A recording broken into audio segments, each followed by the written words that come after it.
السلام عليكم ورحمة الله وبركاته. معاكم أحمد عثمان وحلقة جديدة من حلقات قناتكم وبرنامجكم ملعب عثمان.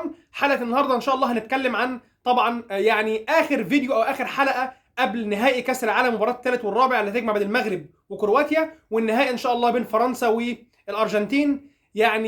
كامل التوفيق والدعوات للمغرب للفوز بالميدالية البرونزية عشان يكون أول منتخب عربي وإفريقي يحقق ميداليه في بطوله كاس العالم. وكمان دعواتنا، انا شخصيا بأتمنى فوز الارجنتين ببطوله كاس العالم. اتمنى ان الكره بقى تكمل انصافها وعدالتها مع الاسطوره ليونيل ميسي، عشان يختم بقى مسيرته بافضل ختام وهو الفوز ببطوله كاس العالم. ولكن قبل اي حاجه اتمنى من كل اللي بيتفرج على الفيديو يعمل لايك للفيديو ويعمل سبسكرايب للقناه وفعل زر الجرس عشان يوصلك كل جديد ان شاء الله اول باول. ويلا بقى نخش ونتعمق في حديثنا اليوم عن طبعا ختام مباريات كاس العالم. فات الكتير، متبقي مباراتين بس هنتكلم عنهم النهارده. الواحد مش مستوعب ومش مصدق اننا خلاص يا عالم هل هنظل احياء نرزق على وجه الارض وهنشوف كاس العالم 2026 اللي بعد 4 سنين ولا لا؟ طبعا اتمنى لحضراتكم المباركه في العمر وربنا يبارك في اعماركم جميعا، وباذن الله تتوالى السنوات في عمل الخير، واننا كمان نتابع الحاجه اللي بنحبها وهي كره القدم، نتابع كاس العالم 2026 باذن الرحمن اللي هيقام في كندا وامريكا والمكسيك. طبعا نتكلم اول حاجه عن مباراه المغرب وكرواتيا. المغرب يا جماعه بعد فوزها على البرتغال ووصولها المربع الذهبي، في كل حلقه بنقول ان المغرب عمل الاعجاز، عمل ما يشبه بالمستحيل، عمل حاجه كبيره جدا جدا جدا، يشكروا على اللي هم عملوه. شرفوا الكره المغربيه وشرفوا دوله المغرب وشرفوا الكره العربيه والافريقيه، ولكن مستنيين منهم بقى الختام الجميل وهو الفوز على كرواتيا باذن الرحمن باذن الله، وقادرين على الفوز على كرواتيا، اللي يفوز على اسبانيا واللي يفوز على البرتغال واللي يفوز على بلجيكا واللي يعمل مباراه كبيره امام منتخب فرنسا، قادر على الفوز على منتخب كرواتيا باذن الله وتحقيق المركز الثالث في بطوله كاس العالم، اللي هيكون انجاز كبير جدا للكره المغربيه والكره العربيه والافريقيه باذن الله. الفرقتين سبحان الله بداوا كاس العالم بمواجهه بعض وهيختموا كاس العالم بمواجهه بعض. في المجموعات قابلوا بعض في اول مباراه وانتهت بتعادل لا سلبي 0-0، وكانت مباراه متوازنه سواء على مستوى النتيجه او على مستوى كمان الاداء داخل الملعب. مباراه كانت متوازنه جدا، ما كانش فيه افضليه تذكر لفريق على الاخر. كانت في بعض اوقات المباراه المغرب افضل، في بعض الاوقات الاخرى كرواتيا افضل، ولكن انتهت بنتيجه عادله. طبعا مباراه يوم السبت ما فيهاش تعادل، طبعا زي ما احنا عارفين لازم تنتهي بفوز احد الفريقين، ونتمنى فوز المغرب. المغرب قادر على الفوز، المغرب بس هو الخوف الوحيد على المغرب هو الارهاق. طبعا اللعيبه ارهقت بشكل كامل، لان المغرب هو الفريق الوحيد في المربع الذهبي اللي قابل تقريبا اللي كل مرحله كل مراحله في البطوله كانت مراحل قويه وصعبه جدا. ما قابلش منتخب ضعيف، ما قابلش منتخب قليل في المستوى، على عكس جميع المنتخبات الاخرى سواء ارجنتين او فرنسا او كرواتيا اللي مروا بتجارب اقل شويه في المستوى من تجارب منتخب المغرب. فالخوف على المغرب من الارهاق، زي ما شفنا مباراه فرنسا كانوا مرهقين بشكل كبير جدا. ان شاء الله يكونوا عملوا ريكفري بشكل كويس ويقدروا يفوزوا على منتخب كرواتيا باذن الرحمن ويحققوا الميداليه البرونزيه لكاس العالم 2022. كل دعواتنا للمغرب، كل امانينا من ربنا سبحانه وتعالى انه يحقق او يكون عون في فوز المغرب بالمركز الثالث باذن الرحمن يوم السبت. المباراه هتكون بتوقيت القاهره الساعه 5، ومباراه كمان النهايه هتكون الساعه 5 توقيت القاهره اللي هنتكلم عنها كمان شويه. كده اتكلمنا عن مباراه المغرب، مش هنتكلم عن حاجه فنيه كبيره. طبعا بعد المباراه نتكلم عن الفنيات ونبارك لمنتخب المغرب باذن الرحمن. ننتقل بقى للمباراه الاعظم والاهم والاخيره والختاميه في نهائي او بطوله كاس العالم 2022 فيفا قطر، مباراه الارجنتين وفرنسا. الفرقتين هم اقوى او انسب فريقين قدروا يوصلوا نفسهم للمرحله دي، وهم الفريقين اللي قدروا يتعاملوا مع كل مبارياتهم في الادوار المختلفه بشكل واقعي وبشكل منطقي.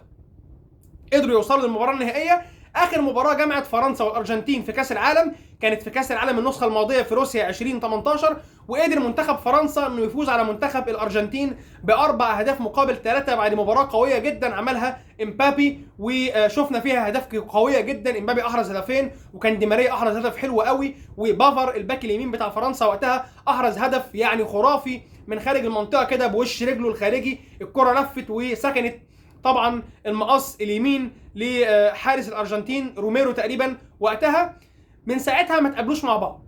مباراه قويه جدا. هل يعني فرنسا تفوز بالمونديال الثاني على التوالي ويكون هو المنتخب الثالث او الدوله رقم 3 اللي تقدر تعمل ده بعد ايطاليا في الثلاثينات والبرازيل في الستينات اللي قدروا يفوزوا ببطولتين على التوالي؟ ده اللي هنشوفه. وهل كيليان امبابي يكون هو اللاعب اللي بيفوز باثنين مونديال متتاليين في سن 23 سنه تقريبا؟ يعني هتكون حاجه اسطوريه ورقم اسطوري للاعب زي امبابي اللي لسه العمر قدامه كتير، ولكن باذن الله لا يكون يوم الاحد مع نهايه يوم الاحد يكون امبابي في رصيده بطوله وميسي باذن الله في رصيده بطوله، لان امبابي لو خد البطوله دي خلاص انت يعني مش هتعرف تعمل حاجه في المستقبل. خلاص يا ابني انت عملت 2 مونديال، عملت 2 كاس عالم في 23 سنه، يعني ارقام ما عملهاش رونالدو، ما عملهاش ميسي على طول، على طبعا على مستوى بطولات كاس العالم، ما عملهاش رونالدو، ما عملهاش ميسي، ما عملهاش لعيبه كتير جدا على مدار يعني التاريخ. فباذن الله يكون الغلبه والفوز لمنتخب الارجنتين. فرنسا عندها مشكله في الوقت الحالي وهو طبعا الارهاق. فرنسا لو هنتكلم عن اخر مباراتين فاز بالمنطقيه والواقعيه. مباراه طبعا يعني انجلترا في دور الثمانيه فاز، طبعا كان معظم اوقات المباراه الاستحواذ لمنتخب انجلترا، كانوا هم افضل، كانوا هم احسن في المباراه، ولكن قدر ياخد من المباراه اللي هو عايزه باقل مجهود. نفس الكلام في مباراه المغرب، قدر يعمل في اول 10 دقائق ربع ساعه ضغط عالي، سجل هدف بعد خطا من دفاع المغرب، وفي اخر المباراه برضو قدر ان هو يضغط بشكل مكثف وسجل هدف تاني، خلص المباراه وريح دماغه وصعد للمباراه النهائيه. هل بكره او هل يوم الاحد عفوا هيقدر منتخب فرنسا يعمل الكلام ده؟ ما اعتقدش، لان هنا الضغط هيكون متنوع بين الارجنتين وفرنسا على مدار ال 90 دقيقه اللي ممكن تمتد ل 120 دقيقه وركلات ترجيح كمان، فطبعا ما يقدرش يعمل الكلام دوت. ولكن هو عنده المقومات لده، يعني عنده المقومات زي ما قلنا في الخط الامامي جريزمان ومبابي وعثمان ديمبلي وجيرو، ومن تحتهم ادريان رابيو اللي غاب في مباراه المغرب، وطبعا ممكن بشكل كبير جدا هيلعب المباراه النهائيه، وتشاوميني. يعني بيعملوا ضغط عالي بسبع لاعبين او بست لاعبين للامام، بيقدروا يضغطوا ويعملوا مشاكل دفاعيه لاي منافس في العالم ايا كان مين هو. ولكن برضو الارجنتين عندهم يعني نص ملعب قوي جدا، عندهم خط هجومي ناري، جوليان الفريز ودي ماريا ولوتارو مارتينيز وميسي. نص الملعب بتتكلم في رودريجو دي بول وباراديس وماك اليستر. فيعني الفريقين مدججين بالنجوم، عندهم اوراق رابحه كتير، عندهم نجوم طبعا عليهم رهان كبير في مباراه كبيره بحجم مباراه كاس عالم. طبعا يعني الاهواء والشغف والطموح طبعا متناثر ومختلف من في الجهتين، سواء الجانب الفرنسي والجانب الارجنتيني. باذن الله الغلبه تكون للاقوى، واتمنى باذن الله انها تكون بطوله ارجنتينيه مساويه لصالح ليونيل ميسي باذن الرحمن.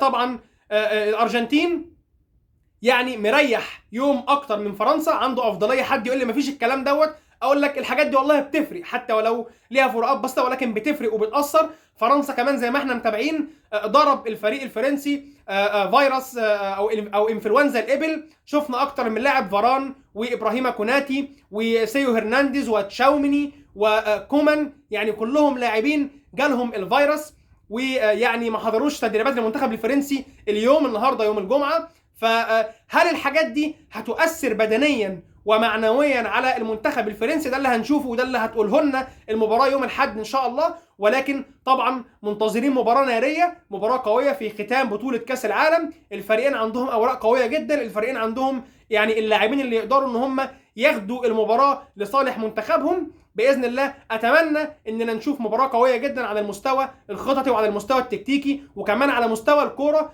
تليق بمباراه ختام كاس العالم 2022، مباراه اللي بنستناها وبننتظرها كل 4 سنين.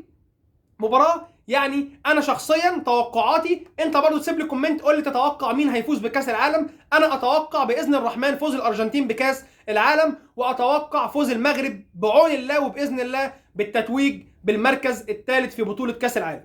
كده انا خلصت حلقه النهارده. حلقه كان فيها بعض الارقام وبعض التحاليل البسيطه او التحليلات البسيطه الخاصه بمنتخب فرنسا ومنتخب الارجنتين، واتكلمنا عن برضو مباراه المغرب وكرواتيا يعني في عجاله او بشكل بسيط.